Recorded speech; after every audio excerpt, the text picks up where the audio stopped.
Silver Cow Studios is a video game production company established sometime in 2014 to 2015. They are makers of visual novels, ones that lean towards the usual risque tropes of scantily clad busty women. They are most widely known for their game series Time Tension, a game about women who travel through time and have their bodies altered in very specific ways they do so. My name is Mystery Guy 9215. I've been a writer for over a decade, mostly in the seedy underground fetish erotica scene, mostly relating around, well, completely relating around expansion as a topic to write about. I wrote the first Time Tension game. Today I'm going to talk about my experiences with Silver Cow Studios, and all the dirty laundry that is piled up inside their closet. Fair warning, a couple of things to keep in mind before you get into this video. A, I have a tendency to ramble. I don't have a lot written out in advance for this video, so you'll have to forgive me. Secondly, I know the audio is weird. I'm doing this on purpose. You know why. Anonymity's a bitch on the internet, but, you gotta do what you gotta do. I apologize if the audio gets a little muddy or hard to understand in some places. I'm gonna be trying to slow down. I can talk very fast sometimes, especially when I'm getting into it. But I'm gonna try and check myself as much as I can. And thirdly, I live next to a highway. There's going to be a lot of traffic sounds in the background. Not much I can do about that. It's really warm in my apartment today. I need the window open or I'm going to suffocate and fucking die. So, with all that shit out of the way, let's go ahead and get into this. I'm breaking this video into like 3 different parts, or I'm going to try. It might leak over a little bit, but I'm going to try and stay as focused as I can. I'm going to talk about kind of like who I am before we get into Time Tension, because I feel like that might be helpful. My experience working for Silver Cow Studios. We're going to talk about OrionPaxon, who is another writer that worked for Time Tension, and the situation involving that, and the fallout, and basically everything else that happened with Silver Cow since all this shit went down. Silver Cow Studios is in itself a small rabbit hole that you can kind of fall down for a little while. I feel like there's a lot of stuff about them that other people kind of don't know about and should be known about them. But anyways, I guess that's the intro. Let's go. Let's go. So for those of you who don't know who I am, which is probably a lot of you who've clicked on this video, I am a writer. I write expansion, fetish stories. I've been doing it ever since I was a teenager, and, this video isn't really about my life story, so I'm not gonna go too into detail about all of that, other than I've been doing it for over a decade now. And I always did it as a hobby. There was a community on DeviantArt that was very, very fun to be a part of for the time that it was around. And I still keep in touch with a lot of the people that I met through it on Discord and such. But yeah, no, DeviantArt was a great little community where a lot of different writers of this very bizarre fetish kind of came together and shared stories with one another, and it was really great. And around 2015, I've been doing this for a couple of years. I had a few stories up, nothing groundbreaking, nothing crazy. But out of the blue, this company named Silver Cow Studios basically goes, hey, we're Silver Cow Studios. We work on visual novel games. We saw your writing, and we want you to write for us. We need this done, and we need a lot of writing in a little amount of time, so we want you to work for us. And for context, my writing up to that point had been just tiny little novellas, like 5 to 10 pages long, nothing crazy. And I would be able to kind of, I would have these bursts of writing energy, and I would get this shit done in like a week to a month. It's wild shit. Things have changed since then, but yeah, back then that's kind of just the pace I was at. So I think they saw my efficiency and the quality to my writing, and they were like, okay, let's get this guy. I was flattered. I was like, okay, cool. I've never done this before. I've never written professionally before. Early 20s, getting out into the internet world. Not really knowing what I'm getting into. So that's pretty much that's the scenario before. That's the short version. Um, yeah, I think it's pretty small little story explaining who I am. There's not a lot to it. That's all that's for now, I guess. That's all you really need to know in relation to Silver Cow. I had no connections. They approached me. But let's go ahead and get into just kind of the meat, the general experience with Silver Cow and all that good stuff. So going in, Silver Cow Studios sort of assured me that even though they were asking for quick work, that, you know, they didn't want to rush it too hard. They didn't want to sacrifice quality. So that if I felt like I was in a bind or needed more time, they were willing to give that to me. So I will give them that. They were very, very open about that. The problems that came with Silver Cow weren't necessarily out of the time period, even though it's kind of ridiculous to expect an entire, like, 80 to 100,000 word story edited, written, you know, first, second drafted, all by one person with no editor. No editor, by the way. Within a month and a half. Like, that was their expectations. And anybody that's ever written anything in their life before that would know, like, that's fucking insane. And that's kind of, that should have been the first hint that these people had no idea what the fuck they were doing. But, you know, whatever. They're a new company, they're a new writing team. I, at the time, was overconfident. I was like, yeah, I can do that, I can write an entire visual novel. You give me a week, I got this. Give me a week and $20. Like, I'll put that screenshot on the screen. This is a young baby mystery guy being like, oh yeah, I can do that. I can get this done in a month. And give me a week.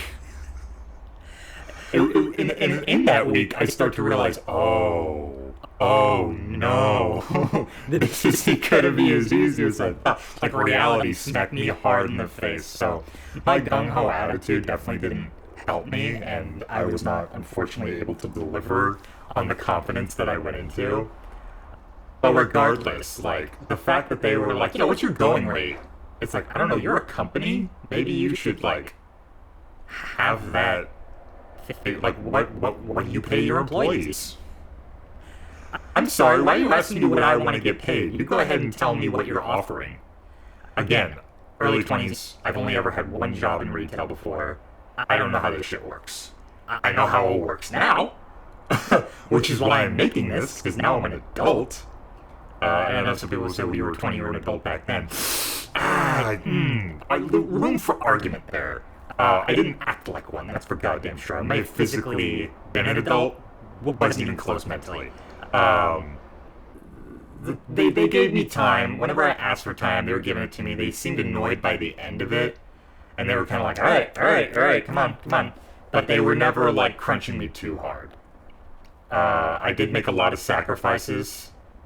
And, you know, the project originally asked for, like, I think 80,000 words. And I really only wrote 40,000. So, yeah, I didn't meet the goal, but they still paid me. They still... But they paid me about $120. That was it. And that was negotiated before the work was done. So it wasn't like $120, oh, you only did like half the work, so you're getting shit paid, blah, blah, blah. No, that was the negotiated price going in. Again, I didn't write for profit before. My standards for myself are incredibly low. I think they could sense that, or something. Because it was so quick, you know, like, they said they were talking to other authors, and I just have to wonder what those authors asked for in terms of compensation. And when they see this guy going, yeah, I'll take $20, like, they see that as, oh, hey. So I don't know. I can't speak for Silver Cow. I can't speak for why they chose me. I'm sure if you ask them, they'll tell you that I was a really good writer or some shit. But I guarantee you in the back of their minds, they were like, oh, sweet, we can get away with paying this guy a little bit less than some of the other quotes we've seen. See, I got dirt pay, and I made this entire story. They gave me a very vague outline, They gave me a few characters, and were like, okay, it's time traveling, And whenever they go through the time machine, their boobs get bigger, and then they come back and they're super horny, and that make a story around that. And it's like, okay, like that's random shit. But I'm a writer of random shit, so I was able to take that and go, all right, I'll make something out of this. Yeah, I took the challenge head on, and I was like, all right. It was frustrating because I would send out my original outline, which I'll eventually share somewhere, was so different from the end product because of how much they pushed back on a lot of my creativity, which, looking back, is extremely frustrating to me because if I had just had one other, like, writer to bounce off of or an editor of some kind, then that would have been better. But I was working directly with a guy named Daniel S. of Silver Cow. I think he's like the quote-unquote president or whatever the fuck he wants to call himself. But yeah, I was just always communicating with him, so it was just this back and forth with this one guy about like, okay, we don't want that, we don't want that, we don't want that. Try to add this thing you don't want to write about. There's a lot of stuff like that. So my original story was slaughtered, and what was left was kind of this half-assed, piss-poor product that at the time I was very proud of because I was like, oh shit, I did it. My first project, my first big thing. I got a game on Steam that I wrote. That's insane. And that was an accomplishment. And it still is an accomplishment. I wrote a game for Steam. Like, how many people can say that? A lot at this point, honestly, probably. But back in the day, not as many. And for what it was, like, Time Tenchi was this game revolving around, breast expansion, which I know is a silly topic to most people, but for me and for a lot of people in my little circle of little erotica friends, it was a big deal. It was a very, very big deal. And just the fact that it could become something else, and it gave me hope that maybe one day I would be able to write more for this company. I'd be able to go bigger. I'd be able to go more in depth. I'd get more time. I'd get more money. I was very, very excited. And then about, I think a couple weeks to a month after I wrote the first one, they was like, all right, can you write the second one? And I was like, no, dude, I completely creatively exhausted myself by grinding day after day, and I'd take days off, and I'd take days away from it, because that's how my writing process works. Again, hobbyist writer, wasn't someone who was like constantly on the put the nose to the paper and click to clack the keyboard away to get stuff out. I needed time away. I needed time to get inspired. I needed time to go over ideas and be like, will this work? Will that work? No, yes, no. There's a whole planning phase that I skipped entirely over in some points because of the fact that there was this time limit that admittedly the post moved a little bit, but at the same time it was still there. There was still the pressure of we need this done by then. And I know that's professional. At the time I was like, well, this is a professional project. It makes sense that there's a time limit, blah, blah, blah. But still, just looking back, wanting an entire visual novel written in a month and a half is probably the stupidest thing. And it just went to show that this company had no fucking idea what they were asking for. So that was my overall experience, but there's so much more than that happened afterwards that, in my opinion, speaks larger volumes than just a personal experience in writing. So let's go ahead and talk about that aftermath. So, right after Silver Cow releases the first one, they contact me, as I said, about the second game. I refuse to write it, say, I'm not really up for it. I'm creatively spent. I'm not hurting for money or anything. I'm good.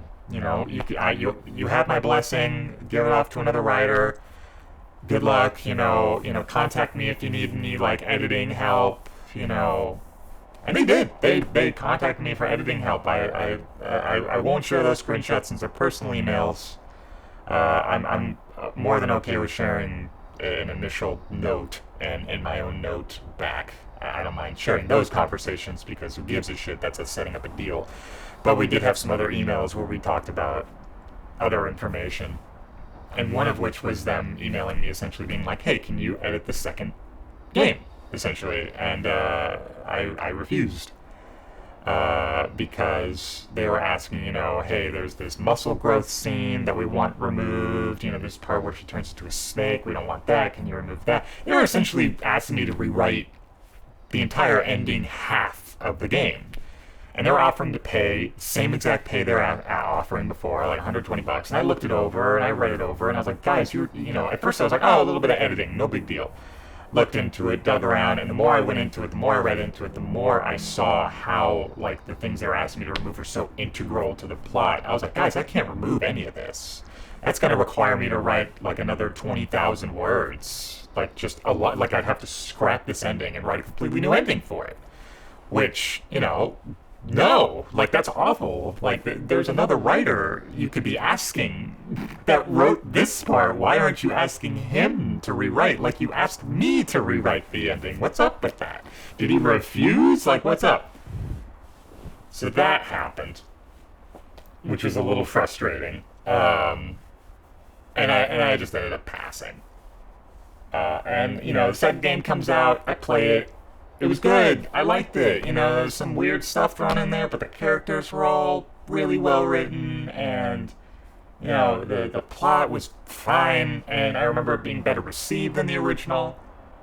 So overall I was happy. I was like, oh, cool, Time Tenchi is thriving. There's still breast expansion in it, and they actually made more scenes of that.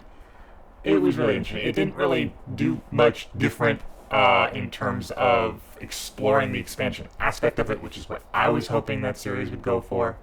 I think there can be a lot done with the expansion. I think beyond its silly, lol, bigger boobs part, I think there's a lot of psychological and emotional impacts upon the people that it's happening that can be seriously explored.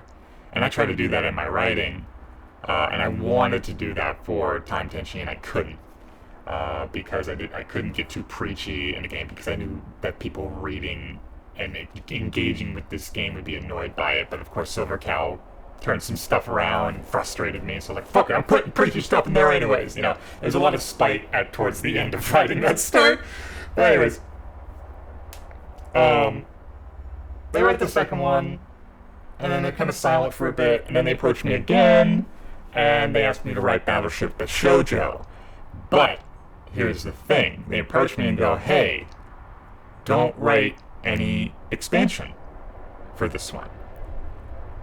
And I was like, okay, that's weird. I don't think people are going to like this very much. I warned them, I was like, you guys sure you want to do this? You guys are kind of known for this now. I don't know if this is a good idea. And they were like, nah, do it. We'll pay you $200.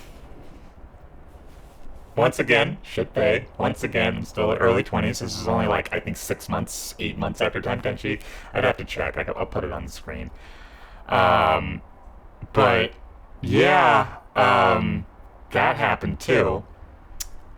And I wrote the game, and once again, I was trying to add expansion stuff or make winks towards it, and every time I did, they were like, no, don't do that. And I was like, fine. And I was fighting them. I was like, come on, guys, let me have something. Let's have what about a secret? What about a secret path? What about something that's hard to find? That's ooh, that's winks at the fact that and they're like, no, none of that. And I was like, well, what the fuck are you? And that's when I started to question what Silver Cow was. Because I was like, oh, wait, okay, wait a minute. So, now that you got, a hit game that involves something that, some weirdos are into and got you a foothold and got you buzz and got you talk, now that you got that, y'all just want to be like, all right, let's forget about that. And that rain cloud that was over my head after I wrote the game of well, I hope this is just kind of they're doing this one thing and then they'll go back into it. And my hopes were a little too high because not long after Battleship the Shoujo, I think about a year or two after, I discover that they are outside of the Time Tenchi Paradox chaptered shit that they're doing, which I don't want to get into that too much. They started doing this thing where they're releasing chapters of it instead of entire games. Some parts didn't have expansion at all and just introduced these nonsensical characters. They just started adding characters, adding characters, adding characters, adding characters, like that. Yes, that's how you make a story good. Just throw characters at it. There you go. I get that it's an anime game, and that's how a lot of animes work. Sailor Moon, you name it, Naruto, you name it. You know, there's like a bajillion characters. That's what they do. But it's like, you know, it felt like they were using that as a crutch more so than an actual, like, hey, we need these characters for this plot we're trying to make. You know, it wasn't like a Stranger Things kind of situation where all these characters played a role in the plot. They were just like, we're here, and it's like, okay, why? Lock this time window. Putting that aside, I'm going on about that for too long. Outside of that, I eventually discover, that's right, that they were kickstarting this project where they were remaking the first Time Tenchi game. Bear in mind, they never contacted me about this. If they had, I might have been interested up until the point which I'll get to. But they never contacted me, never asked me if I was interested, never asked for my blessing, nothing. So that was a little upsetting in its own, but then as I read on, it turns out that they were remaking the first one without any expansion in it. So, I know some people out there might be like, well, big deal. And here's the thing, on some level, I agree. Big deal. Time Tenchi, as a plot, as messy and terrible as that plot that I wrote was, it can exist without expansion. Expansion isn't despite what I do, it didn't have to be the focus. And I believe that these characters and this plot could have existed without expansion. But they didn't replace it with anything. Like, if you're going to take that out, which, you know, it might seem minor, but it was this big thing that these women had to deal with. It was consequences for traveling through time. It added fear. It added anxiety. You know, it was kind of fun because one woman would react one way and one woman would react another, which was kind of the commentary that I was trying to create. It's like, oh, some women would have a great time doing this kind of stuff. They wouldn't care that their bodies would change. They'd make the best of it. They'd embrace it. And then the other character was like, oh, it's more reserved. Ooh, no, this is scary. I don't like what this does to me. I don't like what this is. You know, the duology of the mentality. That was what those two characters were for. But you take that out, and what the fuck is their conflict? Oh no, I don't want to travel through time because, you know, you don't know about the main villain until about halfway through. So that was the frustrating part, and the writer for it, OrionPaxon, who I will be talking about at the end of this video, talked with me about how, you know, if this story needed expansion to work, then it had it as a crutch and it didn't need it.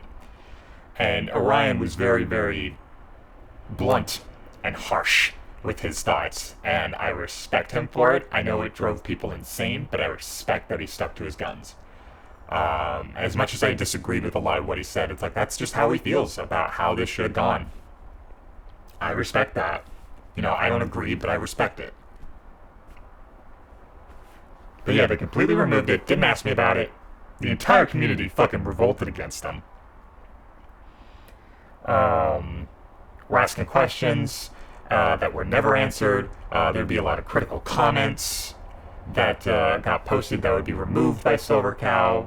All kinds of stuff. I'm going to be posting a few reviews from Steam, stuff to that nature on the screen, just so you can see just how bad the backlash was. Before with Time Tenchi 1, the complaints were mostly around that, like, oh, this is just an Ichi fan service game, whereas the complaints around 2 were like, why the fuck did you remove the one thing we cared about this game series for? Why'd you do that? Very, very different thing, very, very different reactions. And I find that fascinating. I really do. It goes to show that even though Orion and Silver Cow didn't think that expansion was necessary for their boat to float, it was. And me, as a writer of that genre who believes that expansion does have a place within plot writing, and we just kind of need to get over ourselves and get over the stigma of sexuality in writing and how that's like a bad thing. It warmed my heart. I was like, oh, I'm glad they failed. Well, let's talk about Orion. Let's shift gears a little bit. This is, I'm going to end the video somewhat with this as we talk about the saga with OrionPaxon. So OrionPaxon, I didn't know him for very long, but he was the writer of Time Tenchi 2, the sequel, as well as the writer of the remake that they did on their failed Kickstarter. So Orion was an interesting person to talk to in that we could connect on how shittily we were treated. Once again, screenshots are up. I don't mind sharing these conversations, and as I will divulge in a second, the second party is not present to say yay or nay. So Orion writes the second one, we connect for a little while, like, wow, we were both treated like shit, you know. I told him, hey, they asked me to edit your story, like, they basically asked me to put it through a paper shredder and completely rewrite it, and he had no idea. He was never told. He was never asked to do edits. That shattered him, and it shattered his faith in that company. And I was like, I'm not doing this to piss you off. I'm doing this for transparency. These people are going behind your back and doing dealings without even asking you, like, anything. Like, I needed to know, like, hey, what did they ask you about this? And he was like, no. And I was like, well, that's a problem, isn't it? Because they're going behind your back. He stayed loyal to this company to the end, I think, but I think it was around this time that we connected that he started to doubt them, because we started talking in private about, like, buying the Time Tenchi copyright and, you know, all this other stuff, and I was never that into buying the copyright, because I subscribe to a different school of thought than Orion, where it doesn't really matter who legally owns this IP. If we just write things that we think are appropriate to the universe and it comes from our heart, that's where the story and these characters actually exist. So Silver Cow will continue to exist, but they're not doing anything with the IP, and if they ever do, no one's going to give a shit because of how badly they've marred themselves. But unfortunately, all of that talk never really went anywhere, because by the time that it happened, you know, we were still dealing with, you know, the pandemic was happening, I was going through a lot of personal stuff, and I kind of just stopped communicating with Orion for a minute, because of how involved I got. And then by the time I noticed that he hadn't communicated with me in a while, I noticed that Silver Cow, or rather it was pointed out to me that Silver Cow had made an announcement that Orion had passed away. He had died. Which was, I only learned about that about a week ago. I think everybody kind of just learned about it a week ago. There's a big question mark from a lot of people regarding it, since Silver Cow didn't post any proof, but, you know, there's several factors to that. A, OrionPaxon is an anonymous person. It's really hard to post personal stuff like that when someone passes, because maybe he didn't want people to know that part of him. We don't know. Us fetish writers, man, some of us just don't want to be known for this. And that's how I've met plenty that are just like, oh, I think some people are finding out about what I do, I gotta disappear, and then they disappear, and that's that. That's happened so many times throughout my life, and so I've reached this point where it's like, maybe he didn't die, maybe he just, like, disappeared, and we'll never hear from him again. But he has essentially died as far as the community is concerned. He has bowed out. There's other odd stuff, though, where to kind of reaffirm that he has, like, something has indeed happened, that, like, he's actually passed on. I did my own digging, and there was a comment section on this website that he frequented about, I think it was like super giant women, super women, something women, super heroine, something. Where they posted these comments, and I'll put them up. Some of them described that the last thing that they knew about was that his mom had passed on. Some people, one commenter pointed out that, you know, he was in a group call with them, and they all of a sudden was like, hey, my leg's hurt, I gotta step away, and then he never came back. And that all of these comments and all of these people were remembering that the last they heard from him was late June. And I went ahead, and so my last message on Discord was from him, and once again, mine was late June. We all stopped hearing from him at the exact same time. So, you know, it adds up. He either has just stopped caring about the fetish community and, silently bowed out, or he died. Silver Cow, I guess, is the only one that really knows. We don't know how they know. They might be assuming he's dead too. We don't know. They haven't really clarified anything. So yeah, that's right. That was OrionPaxon. He had his problems. Quite a few creators that I knew disagreed with his viewpoint. He got really mad because of all the criticism he got for the remake of the first game that he did. But he didn't know what the game was. He didn't know the thing he was inheriting. He just saw this project, kind of like me. He was approached with this project, told that he wanted work done, and he did it. He didn't know about the previous writer. He never met me. He never talked to me. He never even knew who I was up until we connected way after the second one. 2018, 2-3 years afterwards. No, it was 5 years afterwards when the game was finished. I noticed that he had posted a journal entry about it, and he was frustrated, and he didn't like how things had gone, and he didn't like how people were giving it bad reviews. And I understand that. You work really hard, you write something that you put a lot of effort into, and you put it out there, and everybody's just complaining about this thing you don't think is a big deal. I was there too. I read the reviews of the original Time Machine, and people were complaining about the boobs, and people were complaining about certain aspects of the plot that I couldn't help because I didn't have any time, and it's frustrating. But you just gotta take the L and listen to what people are saying, and that's a lot of what I tried to tell him, is that, you got caught up in a mess. You had no idea what you were inheriting, and, I don't think you should be faulted for that, because, A, you needed money, it's what it is, we do what we gotta do to get paid, and once again, he got paid a shit pay, he barely had any time, and his ideas kept getting rejected. Hell, the company went behind his back to remove a lot of the ideas he tried to incorporate. So, I think that experience that I had with Orion really helped fucking hammer down the kind of company that Silver Cow was. They didn't give a shit about their writers. They didn't give a shit about any of that. I don't know how Silver Cow treats its artists. I don't know how they treat their programmers. I just know how they treat us. For those that made the art for Silver Cow Studios, you did any programming for them, and you're willing to talk to me, and you were also treated poorly or unfairly compensated, I urge you, please speak out, please say something. Us writers have no idea. We've never communicated with you. We've never connected with you. We don't know how you were treated. We don't know if it was the same or if you were actually fairly treated. We don't know. This could have all just been one giant scam that ended up working out because of Steam Greenlight and some good luck. I'm genuinely curious because they're still getting wallpapers, they're still getting images, they're still getting drawings. So I wonder if just someone's closely connected to the leader that can draw.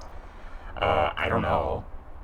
I don't know how many people work for this company. Neither me or Orion did. Nobody did. There's a third writer that I won't name just because I don't know if they want to be associated with this or deal with any of this shit.